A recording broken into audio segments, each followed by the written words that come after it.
आमची अपेक्षा मग हे यांनी शेतकऱ्याला नाही मिळालाच पाहिजे. सरकार म्हणतं की आम्ही खरेदी करतोय, भाव देतोय, काही भाव देत नाही. एमएसपी सुद्धा आता कापसाला मिळत नाहीये. सरकारी खरेदी जी आहे ती सुरू झालेली नाही. हे फार शेतकऱ्याप्रती या सरकारची अनास्था आहे. शेतकऱ्यांना उद्ध्वस्त करण्याचं काम झालेलं आहे.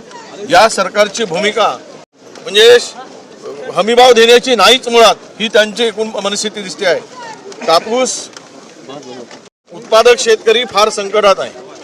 कापसाला सीसीआयनी खरेदी 15.8 पहिले तर 60 क्विंटल होत, आता 15 क्विंटल हेक्टरी मदत हे केलेली.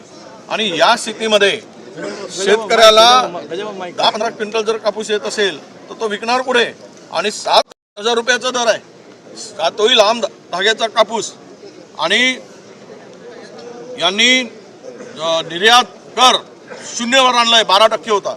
म्हणजे आता यावेळेस संपूर्ण आयात केला जाईल कापूस, आणि आयात केल्यानंतर या कापसाचे भाव गडगडतील. व्यापाऱ्यांच्या घशात कवडीमोल दराने कापूस टाकावा लागेल. शेतकरी यातून उद्ध्वस्त होईल. धानाला भाव नाही, सोयाबीनला भाव नाही, 4 रुपये सोयाबीनला भाव. लाज वाटत नाही राज्यकर्त्यांना? कुठला हमी भाव आहे, कुठला कापसाला दर आहे? म्हणून या ठिकाणी शेतकरी उद्ध्वस्त होताना दिसतोय. शेतकऱ्यांना न्याय मिळालाच पाहिजे. नक्कीच आपण कापसाच्या मुद्द्यावर विरोधक जे आहे ते या ठिकाणी आक्रमक आहे. आपण बघू शकतो कापूस उत्पादक शेतकरी जे आहे ते संकटात आहे, आणि त्यामुळेच कापूस उत्पादक शेतकऱ्यांकडे सरकारचं लक्ष वेधण्यासाठी काँग्रेसचे नेते विजय वडेट्टीवारजी यांच्या नेतृत्वात हे आंदोलन जे आहे ते या ठिकाणी होत आहे. गळ्यामध्ये कापसाच्या माळा ज्या आहे त्या या ठिकाणी घातलेल्या आहे, आणि मागणी या ठिकाणी केली जात आहे.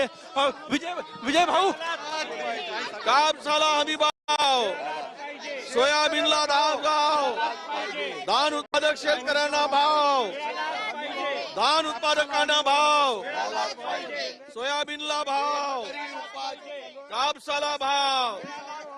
शेतकरी उपाशी, शेतकरी उपाशी, आमदार तुपाशी. शेतकरी उपाशी, आमदार तुपाशी. शेतकरी उपाशी, आमदार तुपाशी. शेतकरी उपाशी, आमदार तुपाशी. शेतकरी उपाशी.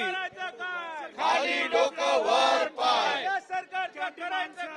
खाली डोकं वर पाय. देखो जो उपाशी, काटन जो इम्पोर्ट होता है उसके ऊपर 12% टैक्स.